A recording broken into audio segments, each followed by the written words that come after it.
चालू कर दिए।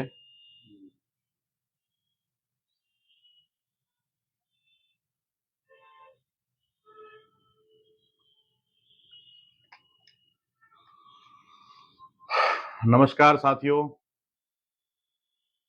आम आदमी पार्टी गुजरातना तमाम साथियों, एक सारी राजनीति ने समर्थन करवा वाला तमाम समर्थको અને ગુજરાતની તમામ જનતા કે જે આજે આ ફેસબુક લાઈવના માધ્યમથી અહીંયા જોડાઈ છે અને જેમને આશા છે કે ગુજરાતની અંદર કંઈ થશે અને જેમને જાણવું છે કે વિસાવદર વિધાનસભાની જે ચૂંટણી હમણાં ગઈ કે જે ચૂંટણી ઉપર સમગ્ર દેશનું ગુજરાતના તમામ લોકોનું નજર હતી અને એક મોટી ભવ્ય તાકાતની સામે એક સાવ સામાન્ય કહેવાય એવા યુવાનોની આ લડાઈ વિસાવદરના ચૂંટણી જંગમાં આપણે સૌએ જોઈ છે. સાથીઓ, મારે વિસાવદરની આ જે ચૂંટણીની અંદર જે ભાઈ ગોપાલભાઈની જે જીત થઈ છે એ જીત આમ જોવા જઈએ તો કોઈ સામાન્ય જીત નથી. આ જીત એક એવી તાકાતની સામે થઈ છે અને લોકોની લડાઈ અને તંત્રની સામેની લડાઈ, એમાં તંત્ર અને લોકો જ્યારે સામે સામે આવ્યા ત્યારે જ શું પરિણામ આવે અને લોકો શું કરી શકે એનું એક બહુ એટલે બહુ ઉમદા ઉદાહરણ કહી શકાય, સુખદ ઉદાહરણ કહી શકાય એવું ઉદાહરણ આપણે વિસાવદરની ચૂંટણીમાં જોયું છે. સાથીઓ, આજે ગુજરાતની રાજનીતિક પરિસ્થિતિ એવી છે કે લોકોને હવે રાજનીતિ પર વધારે ભરોસો નથી. રાજનેતાઓ પાસે કોઈ આશા આજકાલ લોકોને નથી અને જે ચાલે છે બધું બરાબર ચાલે છે અને જે કરે છે બધું બરાબર કરે છે અને આપણા બધાનું ભવિષ્ય અધ્ધરતાલ છે. આપણે બધા જ એવું માનીએ છીએ કે જે થાય છે ભગવાનને ભરોસે બધી વસ્તુઓ ચાલવાની છે. જે 30 વર્ષથી સરકાર ગુજરાતની ગાદી ઉપર બેઠી છે, જેમને ગુજરાતની જનતાએ ભરપૂર મત આપ્યા છે, એ સરકાર આજે એવી પરિસ્થિતિ ઊભી કરી દીધી છે કે જેમાં ઘોર નિરાશા છે. નેતાઓના ચરિત્ર હોય, નીતિ હોય, સિદ્ધાંત હોય, આ બધાની કોઈ અહીંયા કોઈ સ્પેસ ગુજરાતની અંદર નથી, કોઈ સ્થાન જ નથી. સારો અને ઈમાનદાર સિદ્ધાંતવાદી માણસ આજે ભોળો અને મૂર્ખ કહેવામાં આવે છે. રાજનીતિમાં એવા લોકોની જગ્યા નથી અને એવા લોકોની રાજનીતિમાં જગ્યા નથી એટલે જ ગુંડાઓ, મવાલીઓ, લેભાગુઓ, ક્રિમિનલ ટાઈપના લોકો જે છે એના હાથમાં સત્તા જે આખી છે એ સત્તા એમના હાથમાં આવી ગઈ છે.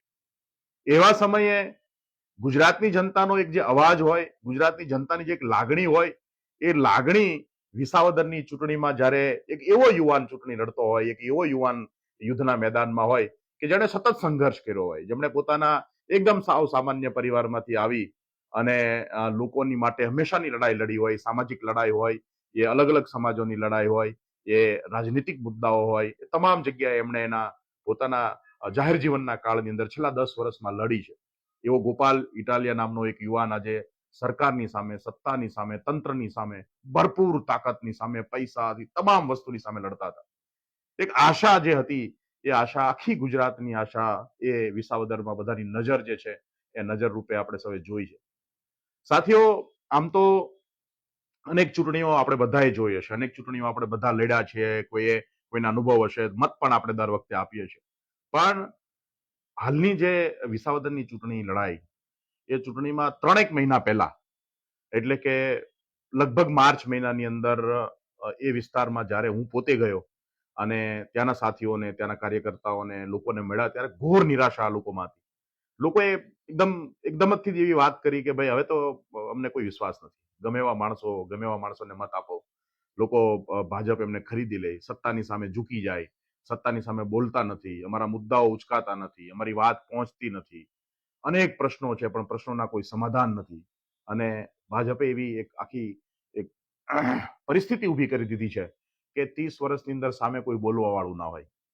માત્ર ચૂંટણી વખતે ફાયદાની વાત, મતદારોને એમના ફાયદાની વાત અને નેતાઓને એમના ફાયદાની વાત, પૈસા આપી અને મતો ખરીદવાના અને ચૂંટણીઓ જીતવાની. આ જે આખી પરિસ્થિતિ છે એ પરિસ્થિતિથી લોકો ખૂબ નિરાશ હતા.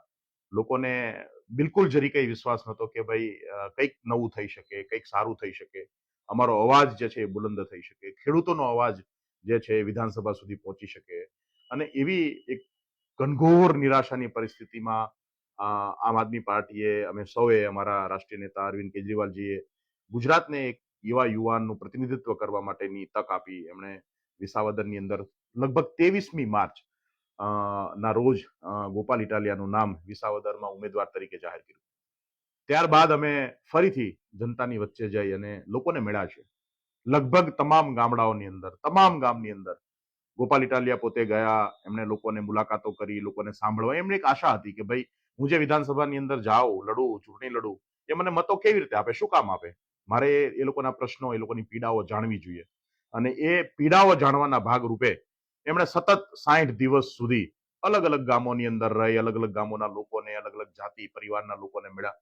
ખેડૂતો, ખેતમજૂરો, રત્ન કલાકારો, વેપારીઓ, તમામ લોકો સાથે એમને વ્યક્તિગત મુલાકાતો કરી.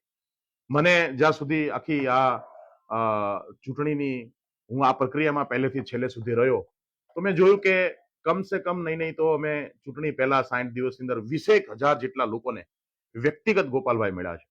અને વ્યક્તિગત મળીને એમની પીડા, એમના સ્થાનિક પ્રશ્નો આ બધાને સાંભળ્યા છે. અને એમાંથી જે એક આશા, એક લાગણી લોકોને ઉભરી આવી કે આ સમાધાન, આ તમામ પ્રશ્નો છે, આ તમામ સમસ્યાઓ છે, એનું સમાધાન અગર કોઈ કરી શકે તો એ ભાઈ ગોપાલ ઇટાલિયા કરી શકે એમ છે. અને લોકોને ધીરે ધીરે એક આશા, ધીરે એક વિશ્વાસ પેદા થયો. ચૂંટણી ડિક્લેર થઈ એ પહેલા તો એમ સમજો કે ગોપાલભાઈની એક વાત આખા વિસ્તારની અંદર ખૂબ પ્રચલિત હતી. લોકો જતા હતા ગોપાલભાઈને પોતાના પ્રશ્નો જે છે એ પ્રશ્નો કહેવા માટે લોકો સામેથી આવતા હતા અને એક આખી મુલાકાતનો દોર ચાલુ હતો. પણ એ સમયે જ્યારે આ ચૂંટણી જાહેર થઈ અને ભારતીય જનતા પાર્ટીનો પણ ઉમેદવાર ડિક્લેર થયો, ત્યારથી એક પરિસ્થિતિ આખી એવી નિર્માણ થઈ કે ભાઈ આ લોકોની સામે ગોપાલભાઈ જીતી શકશે નહીં. આ લોકોની સામે જીતવું બહુ અઘરું છે. આ ભારતીય જનતા પાર્ટીનો સૌથી ભ્રષ્ટાચારી કહેવાય એવો, સૌથી ગુંડા ટાઈપનો માણસ જે છે એમને ભાજપે ટિકિટ આપી છે. આપણે વિચાર કર્યા જેવું છે કે જ્યારે એક તરફ લોકોને એક સારા ઉમેદવારની આશા હોય, એક સારા વ્યક્તિની આશા હોય, એવા સમયની અંદર એક એવો ભ્રષ્ટ વ્યક્તિ કે જેણે બેંકોમાં કરોડોના કૌભાંડો કર્યા હોય, ખેડૂતોના પૈસા ખાધા હોય, સંઘની અંદર ખરીદ વેચાણ વખતે પણ જે ટેકાના ભાવે ખરીદી થતી હોય એમાં પૈસા ખાધા હોય, ડેરીમાં પૈસા ખાધા હોય, ટુરિઝમ ડિપાર્ટમેન્ટના અનેક એવા ભ્રષ્ટાચારના એમની સામે આરોપો અને અનેક પૈસા એમણે એમના જીવનમાં બનાવેલા, 2 નંબરના રસ્તે બનાવેલા એવા વ્યક્તિને જ્યારે ભાજપે ટિકિટ આપી ત્યારે લોકો બધાને એમ તરત એક ત્યાંના સ્થાનિક લોકો જે આ પરિસ્થિતિ જાણતા હતા એમના માટે બહુ આશ્ચર્યજનક વાત હતી. એમને એમ થયું કે આવા માણસને ટિકિટ આપી ભાજપે, એટલે ભાજપને અંદરથી કેટલો આત્મવિશ્વાસ છે. એમને વારંવાર કહે છે કે ભાઈ અમે તો અમારું કૂતરો રાખીએ તો બી ચૂંટાઈ જાય, અમે તો અમારા કોઈ પણ કેવો પણ નેતા હોય, કોઈ પણ માણસને ટિકિટ આપી ચૂંટાઈ જાય, અમે તો બહુ તાકાતવર અને કદ્દાવર પાર્ટી છે, અમારી પાસે બેશુમાર તાકાત છે, અમારી પાસે એટલા મંત્રીઓ, સંત્રીઓ, ધારાસભ્યો, એટલી બધી વસ્તુ છે કે અમે જીતીએ, અમે હારીએ નહીં. આજે એમનો ઈગો, કોન્ફિડન્સ, આજે એક તાનાશાહને જે અહંકાર હોય એ અહંકાર આપણે આ ચૂંટણીમાં જોયો. અને એ અહંકારના ભાગરૂપે ભાજપે એવા ઉમેદવારને ટિકિટ આપી કે જે ઉમેદવારને લોકચાહનાને બદલે લોકની નફરત હોય, લોકો એમને નફરત કરતા હોય, આ વ્યક્તિને ટિકિટ આપીને ખૂબ મહેનત કરી. ભાજપે કમસે કમ 150 જેટલા ઉમેદવાર ધારાસભ્યો ઉતારેલા, ટોટલ 300 બૂથ વિસાવદર વિધાનસભામાં, એમાં પણ એક ધારાસભ્યને 2 બૂથ, એક ધારાસભ્યને એક ગામની જવાબદારી. અને આખી વિધાનસભામાં ભાજપના તમામ મંત્રીઓ, તમામ સંત્રીઓ, એમના કાર્યકર્તાઓ, એમના ડેરીના, એમના નિગમના, અલગ અલગ જગ્યાના ચેરમેનો અને તમામ એમના જે અલગ અલગ સમાજના જે સંગઠનો છે એ તમામ સંગઠનના લોકો જે છે એ તે દિવસે એ વિધાનસભાની ચૂંટણીમાં પ્રચારમાં જોડાયેલા હતા. ગલી ગલી ઉપર જ્યાં જાઓ ત્યાં ભાજપના ખેસ પહેરીને લોકો ઘરે ઘરે. આ તાકાત જે છે એ તાકાત ગોપાલ ઇટાલિયાએ ઊભી કરી. આ તાકાત વિસાવદરના લોકો અને એમનો જે આત્મવિશ્વાસ, વિસાવદરના લોકોનો જે લડાયક સ્વભાવ, સરકારની નીતિ સામે લડી અને સામી છાતીએ સરકારને ચેલેન્જ કરવાની આ વિસ્તારના લોકોની જે અંદરથી જે ખેવના છે, અંદરની ખુમારી છે, એ ખુમારીનો સામનો અને બીજી તરફ ભાજપની પૂરી તાકાત, પૂરી મશીનરીનો સામનો હતો. અમે જ્યારે પણ લોકોની વચ્ચે જતા ત્યારે લોકો કહેતા અમને કે મનોજભાઈ તમે ધ્યાન રાખજો, આ લોકો બહુ ગંદા માણસો છે, તમે ગોપાલભાઈ સાથે સિક્યુરિટીમાં 2-4 માણસો રાખજો, એમને એકલા નહીં છોડતા, એમના પર હુમલો થઈ શકે, તમે તમારા કાર્યકર્તાને સાચવજો, તમારા કાર્યકર્તાઓ જે છે એ કાર્યકર્તાઓ પણ એમના પર પણ હુમલો થઈ શકે. લોકો ખુલીને બિલકુલ છેલ્લે જ્યારે ઉમેદવાર ભાજપના જાહેર થયા ત્યારે ગામે ગામ લોકો અમને એવું કહેતા કે ભાઈ અમે તમારી સભામાં નહીં આવી શકીએ, અમે તમને જાહેરમાં તમારી સાથે ફોટો નહીં પડાવી શકીએ, પણ અમે મત તમને આપીશું, અમને ડર લાગે છે. ગામની અંદર જે ભાજપનો આગેવાન હોય એ ખુલ્લેઆમ દાદાગીરી, કોઈ જગ્યાએ પોસ્ટર નહીં લગાવવા દેવા, કોઈ જગ્યાએ ઝંડો નહીં બાંધવા દેવાનો. તમે જોશો કે તંત્રનો એટલો બધો દુરુપયોગ ત્યાં. એક ગામની અંદર આમ આદમી પાર્ટીના કાર્યકર્તાએ ઝંડો લગાવ્યો એટલે તલાટી મંત્રી આવીને ઝંડો ઉતારી જાય. જે તલાટી મંત્રી, જે કેબિનેટ મંત્રીઓ ક્યારે દીઠા ન જોવા મળે, કોઈ જગ્યાએ હાજર ન હોય એવા લોકો વિસાવદર વિધાનસભાની અંદર એક એક ગલીની અંદર ઘૂમતા હતા. આ વિસાવદરના લોકોની તાકાત, ગોપાલ ઇટાલિયા જેવા સંઘર્ષશીલ યુવાનની તાકાત કે એમણે મંત્રીઓને રોડ ઉપર રખડતા કરી દીધા. દરેક ગલીઓની અંદર ધૂળની ડમરીઓ ઉડાડતા મંત્રીઓ અલગ અલગ વિસ્તારમાં ફરતા કરી દીધા. આ તાકાત એક એવા લોકતંત્રની તાકાત છે કે જે લોકતંત્રને આપણે ઈચ્છીએ છીએ, જેવું લોકતંત્ર હોવું જોઈએ. નેતાઓને જનતાનો ડર હોવો જોઈએ, નેતાઓને જનતાની જે આશાઓ છે એના ઉપર કામ કરતો જોવા મળે એવું એક લોકતંત્ર હોવું જોઈએ.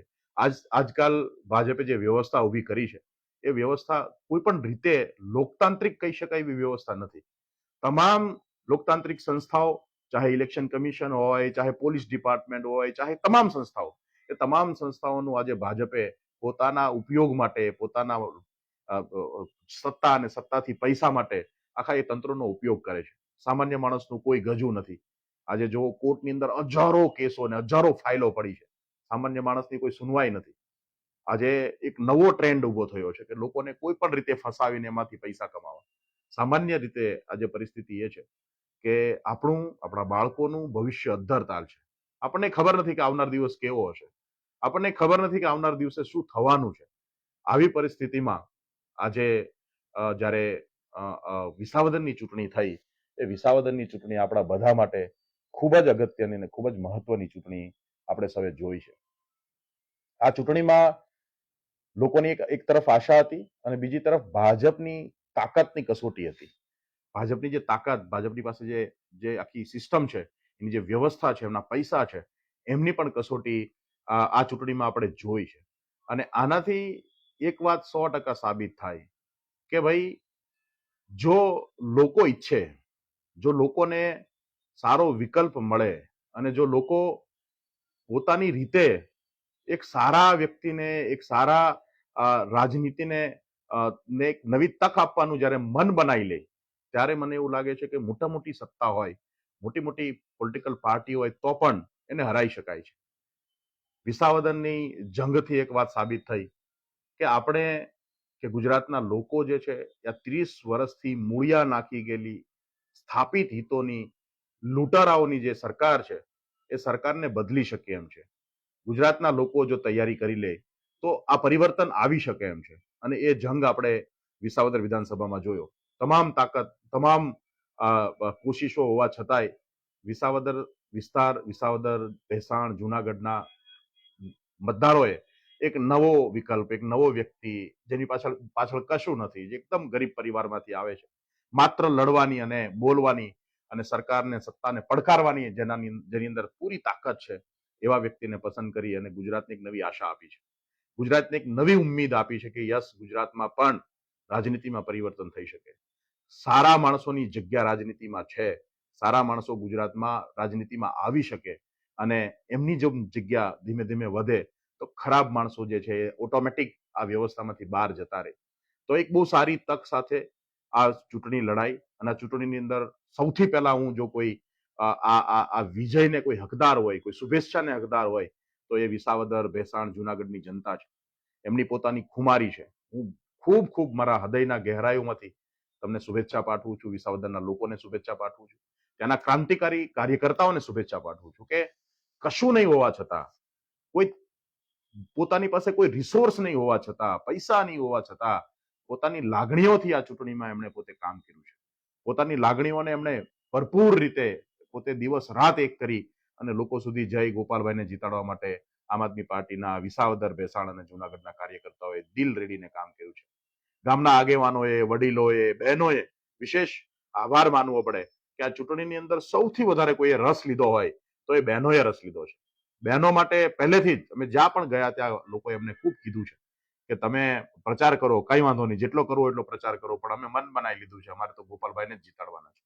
વિસાવદર શહેર કે જે શહેરની અંદર હંમેશા ભાજપને ખૂબ મોટી લીડ મળતી હોય, એ શહેરે પણ ગોપાલભાઈને સહર્ષ સ્વીકાર્યા છે, બહેનોએ સહર્ષ સ્વીકારી છે. અને તો આખી જે પરિસ્થિતિનું જે નિર્માણ થયું છે, એ પરિસ્થિતિ આપણા બધા માટે, એ પરિસ્થિતિ ગુજરાત માટે ખૂબ મોટી આશા છે.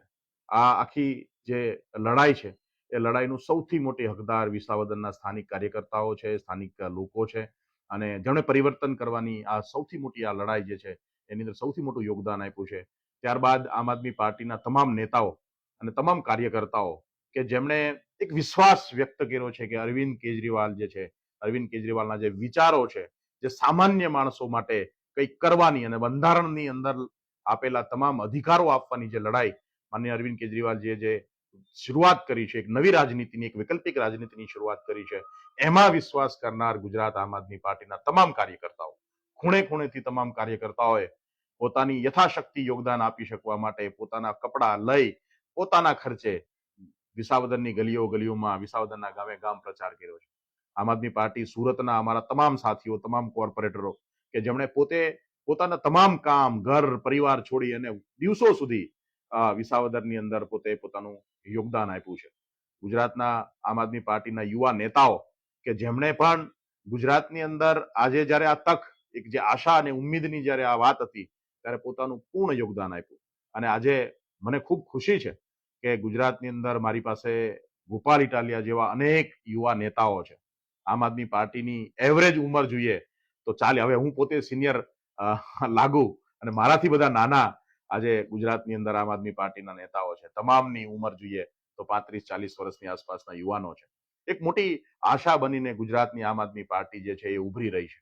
ગુજરાતની પોતાની લાગતી પાર્ટી, ગુજરાતના લોકોની પાર્ટી, ગુજરાતના સામાન્ય મધ્યમ વર્ગની પાર્ટી, જેનું કોઈ સાંભળવાનાર નથી, જેની પાસે કોઈ આવતું પણ નથી, જેને કોઈ પૂછતું પણ નથી, એવા લોકોની પાર્ટી બની અને આમ આદમી પાર્ટી ઉભરી રહી છે. અને વિસાવદરની આ વિધાનસભાની ચૂંટણીએ એક નવો, એકદમ જ તે નવો માર્ગ, એક નવી દિશા ગુજરાતને બતાવી છે. અને મને ખૂબ આશા છે કે આવનાર દિવસોની અંદર ગુજરાતના યુવાનો આ નેતાઓ, આ ભાજપના જે મોટી મોટી ખોખલા વાયદાઓ, ફેકમ ફેક કરવાની જે નીતિઓ છે, અને ખોટી નાની વસ્તુઓને મોટા મોટા પડીકાઓમાં પેક કરીને જે આપવાની વાત છે, ખોટે ખોટા જશ લેવાની વાત છે, ખોટા ખોટા બણગા ફૂંકવાની વાત છે, રાષ્ટ્રવાદના નામે અને ધર્મના નામે લોકોને ઉન્માદમાં રાખવાની વાત છે.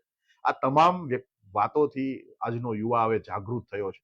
આજનો યુવા સમજે છે કે નેતા ખોટું બોલે છે. આજનો યુવા સમજે છે કે આપણને ધર્મના નામના ઇન્જેક્શનો દેવામાં આવે છે, આપણને રાષ્ટ્રવાદના નામના જૂઠા ઇન્જેક્શનો દેવામાં આવે છે, અને પાછળથી આપણા ખિસ્સામાંથી પૈસા, આપણા ખિસ્સામાંથી ટેક્સ રૂપે અનેક રીતે શોષણ કરવામાં આવે છે. આજે તમે જોશો કે ગુજરાતની અંદર એક તરફ ભારતીય જનતા પાર્ટી છે કે જેની અંદર તમે જોશો, તમે એમના લોકો, એમના કાર્યકર્તાઓને, એમના નેતાઓને જોશો તો મોટા ભાગના લોકો તમને ક્રિમિનલ ટાઈપ લોકો જોવા મળશે. ખેસ નાખીને ફરતા લોકો કે જેની ઉપર અનેક પ્રકારના કેસો હોય. આજે એક ટ્રેન્ડ છે, ગમે એટલું કાળું કરો, ગમે એટલા કાળા કામ કરો અને ભાજપમાં જતા રહ્યો, તમને કશું થવાનું નથી. આ ભાજપે પણ એક પોતાની સત્તા ટકાવી રાખવા માટે આવા 2 નંબરના કામ કરવાવાળા લોકોનો ઉપયોગ કરે છે. ગુજરાતમાં તમામ બુટલેગરો ભાજપના કાર્યકર્તા છે, તમામ ભૂમાફિયાઓ ભાજપના કાર્યકર્તા છે, તમામ લૂંટ ચલાવનાર લોકો ભાજપના કાર્યકર્તાઓ છે. આજે જોઈએ છીએ આપણે દાડે દિવસે છાપાઓની અંદર ભરાઈને એટલી બધા સમાચારો આવે છે કે કોઈ ભાજપના કાર્યકર્તાએ કોઈ જગ્યાએ બેનનો બળાત્કાર કરી નાખ્યો, કોઈ જગ્યાએ તમે જોશો કે એમના મંત્રીઓના પુત્રો છે મનરેગા કૌભાંડની અંદર કરોડો રૂપિયાની કટકીઓ કરી લીધી, કોઈ મંત્રીના આખી જે પરિસ્થિતિ નિર્માણ થઈ છે, એ પરિસ્થિતિ આજે જોઈએ આપણે તો ભારતીય જનતા પાર્ટીએ નિર્માણ કરી છે. અને ગુજરાતના લોકોને નેતાઓ પ્રત્યેની જે નફરત પેદા થાય, નેતાઓ પ્રત્યે ઘોર નફરત પેદા થાય અને ચૂંટણીઓમાંથી રસ લેતા ઓછા થાય અને ભાજપ કાયમ માટે સત્તામાં રહે, એવી પરિસ્થિતિના નિર્માણની સામે આજે આ વખતે વિસાવદરની જે આ ચૂંટણીના જે પરિણામ છે, ગોપાલ ઇટાલિયા નામનો એક સૂરજ જે આજે રાજનીતિક ફલક ઉપર ઉગ્યો છે, અને જે હું એવું માનું છું કે આ સૂરજ જે છે એટલો જોરદાર ઉગશે કે ગુજરાતને નવી દિશા અને નવું ગુજરાત આપણી પાસે આવે અને તમામ લોકો, માત્ર 4-5-10% લોકોના ના ભલા થઈ જવાથી, એના સમૃદ્ધ થઈ જવાથી ગુજરાત સમૃદ્ધ નથી થતું. આજે ગુજરાતની અંદર એક વરસાદની અંદર સમગ્ર ગુજરાતમાં તમે જોશો તો તમામ રોડ તૂટી ગયા છે. આપણને કંટાળા આવે, કંટાળાજનક અને એકદમ રિસ્ક જેવું તમે રસ્તા ઉપર નીકળો ત્યારે આપણને ફીલ થાય કે આમાં તો ઘરે કેવી રીતે પહોંચવું. આવી પરિસ્થિતિ શું કામ નિર્માણ થઈ? કેમ કે હવે ભાજપે જે છે એ ભ્રષ્ટાચારને માત્ર મંત્ર બનાવ્યો છે. ગુજરાતમાં એક તરફ જબરજસ્ત ભયનું વાતાવરણ ફેલાવવાની કોશિશ છે. એક તરફ લોકોને ડરાવવાની કોશિશ છે કે કંઈ બોલશો તો સરકાર તમને પોલીસ મોકલીને તમને જેલમાં નાખશે. એક તરફ ભ્રમ ફેલાવાની કોશિશ છે કે પેલા હિન્દુ ને પેલો મુસલમાન ને પેલો પાર્ટી આવીને પેલી પાર્ટી આવીને બ્રહ્મમાં રાખવાનું કામ થઈ રહ્યું છે. અને એના આડમાં ભરપૂર ભ્રષ્ટાચાર આજે ભાજપે કર્યો છે. અને એટલા માટે આપણને ટકાઉ વિકાસ નથી મળતો. આપણને ટકાઉ જે સસ્ટેનેબલ જે ડેવલપમેન્ટ કહેવાય એવું સસ્ટેનેબલ ડેવલપમેન્ટ આજે આપણને ગુજરાતમાં જોવા મળતું નથી. અને આ પરિસ્થિતિ બદલવી પડશે. આ પરિસ્થિતિ બદલવા માટે આપણે સૌએ એક પ્રયત્ન કરવો પડશે. હું આ ફેસબુક લાઈવના માધ્યમથી જે લોકો પણ સાંભળી રહ્યા છે, જ્યાં સુધી પણ મારી વાત પહોંચી રહી છે, સૌને હું વિનંતી કરીશ કે આ આપણા માટે એક સારી તક છે. એક નવી દિશા સૂચન આપણને મળ્યું છે, દિશા નિર્દેશ મળ્યો છે. આવો મળી અને ગુજરાતની અંદર એક નવી રાજનીતિ ઊભી કરીએ, એક યુવાનોની રાજનીતિ ઊભી કરીએ. એવા લોકો સારા લોકો આપણે રાજનીતિમાં લાવીએ, ભણેલા ગણેલા લોકો રાજનીતિમાં આવે કે આવનાર દિવસોમાં પંચાયતથી લઈને વિધાનસભાથી લઈને સંસદ સભા સુધી એક નવો વિચાર પહોંચે. આપણે બધા આપણા જે સપનાનું ભારત, આપણા સપનાનું ગુજરાત જે છે એનું નિર્માણ કરવાની તક છે. આ ઘીસા પીટેલા અને આ જે પારિવારિક જે રાજનીતિ આપણે વર્ષોથી રૂઢિચુસ્ત રાજનીતિ જોઈ છે એ રાજનીતિને બદલવાનો હવે સમય આવ્યો છે. આપણા બધા માટે એક નવી તક આવી છે અને મને પૂરો ભરોસો છે કે ગુજરાતની ધરતી વાંજણી નથી. ગુજરાતને જ્યારે જ્યારે પણ જરૂર પડી છે ત્યારે ગુજરાતની ધરતીએ પોતાના પનોતા પુત્રને જન્મ આપ્યો છે. આપણે ગાંધીને જોયા, આપણે સરદારને જોયા. જ્યારે જ્યારે પણ ગુજરાતને જરૂર પડી છે ત્યારે ગુજરાતે પોતાના નવા નેતાઓ, લોકપ્રિય નેતાઓ, પોતાના નેતાઓ, વહાલા નેતાઓને જન્મ આપ્યો છે. અને એ દિશામાં કદાચ હું અતિશોક્તિ સાથે પણ કહેવા માંગીશ કે ગોપાલ ઇટાલિયા, ઈશુદાનભાઈ ગઢવી, આ તમામ જે નેતાઓ છે એ નેતાઓ આજે જનતાના નેતાઓ છે, લોકોના નેતાઓ છે. ભલે હાર જીત જે છે એ અલગ વાત છે, પણ લોકોને આશા છે. આજે ગુજરાતમાં જ્યારે સત્તાના બેઠેલા લોકો શોષણ કરતા હોય, પોલીસ ડિપાર્ટમેન્ટમાંથી શોષણ થતું હોય, નેતાઓ તરફથી, ભાજપના લોકો તરફથી શોષણ થતું હોય, એવા સમયે લોકો એક બહુ આશાની ઉમ્મીદ સાથે આમ આદમી પાર્ટીનું કાર્યાલય પર આવે છે. અનેક પત્રો અમને રોજે મળે છે, અનેક લોકો પોતાની સમસ્યાઓ અમને કહે છે અને આશા રાખે છે કે અમે બોલીએ, અમે એના ઉપર કામ કરીએ અને એમને ન્યાય અપાવીએ. મને ગુજરાત એક વ્યાપારિક રાજ્ય છે. આપણે સૌ જાણીએ છીએ કે વેપાર સાથે કનેક્ટિવિટી આપણે વર્ષોથી, સદીઓથી એક વેપારી રાજ્ય જે છે. અને આજે આપણા વેપારની પરિસ્થિતિ જોઈએ તો પણ આપણને અંદરથી એવું થાય કે ભવિષ્ય ક્યાં જશે. આજે નાનો મોટો વેપારી વેપારની અંદર પોતાનો જે નફો છે એ નફો મેન્ટેન નથી કરી શકતો.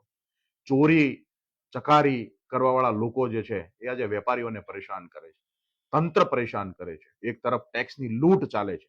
તમે જોશો કે કેવી રીતે એક વેપારીએ સામાન્ય પોતાની રીતે વેપાર કરવો, પોતાનું ઘર ચલાવવું એ પણ આજે મુશ્કેલ થયું છે. દુનિયા આર્ટિફિશિયલ ઇન્ટેલિજન્સ તરફ વધે છે, દુનિયા મંગળ અને ચંદ્ર ઉપર જઈ રહી છે ત્યારે ગુજરાતના વેપારીઓ પાસે પણ આજે ભવિષ્યની અંદર એક બહુ મોટો શૂન્યાવકાશ દેખાય છે. કોઈ ધંધો સર્ટેન નથી. કોઈ ધંધાની અંદર તમારો ધંધો કાયમ માટે ચાલશે, સારો ચાલશે એવું કહેવાય ને કે ભાઈ આપણી પેઢી આપણે બનાવી અને એ પેઢી હવે દીકરાને સોંપતા જશું. એવો આજે એક પણ ધંધો ગુજરાતમાં આપણને જોવા મળતો નથી. તો વેપાર વ્યવસ્થા આખી જે છે આપણી બિઝનેસ કોમ્યુનિટીઝ છે એ પણ ખૂબ દુઃખી છે. હું પોતે બિઝનેસમેન ને બિઝનેસ ફેમિલીમાંથી આવું છું. ધંધા વેપાર મેં પણ કર્યા છે ને કરું છું. હું જોઉં છું કે આજે સામાન્ય રીતે એક વેપારી કશું બોલી શકતો નથી. એક વેપારીની અંદર એવો ડર છે કે હું કશું બોલીશ તો મને આઈટી વાળા, જીએસટી વાળા અનેક જગ્યાએથી કઈ ને કઈ મને તકલીફો ઊભી થશે. અને પોતાનું જે આખું વેપારનું જે તંત્ર છે એ એકદમ નિરાશાની અંદર સમય વિતાવી રહ્યા છે. ગુજરાતના અનેક ઉદ્યોગો જોયું. આજે ઉદ્યોગોની પરિસ્થિતિ ખૂબ દયનીય છે.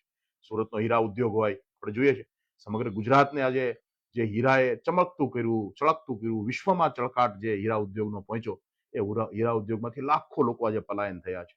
ઘર પરિવારો બરબાદ થયા છે. એમના પરિવારો પાસે રોજગાર નથી, ઘરના બાળકોને ભણાવવા માટેના પૈસા નથી. એવો સમય આજે હીરા ઉદ્યોગનો આપણે સામનો કરી રહ્યા છે.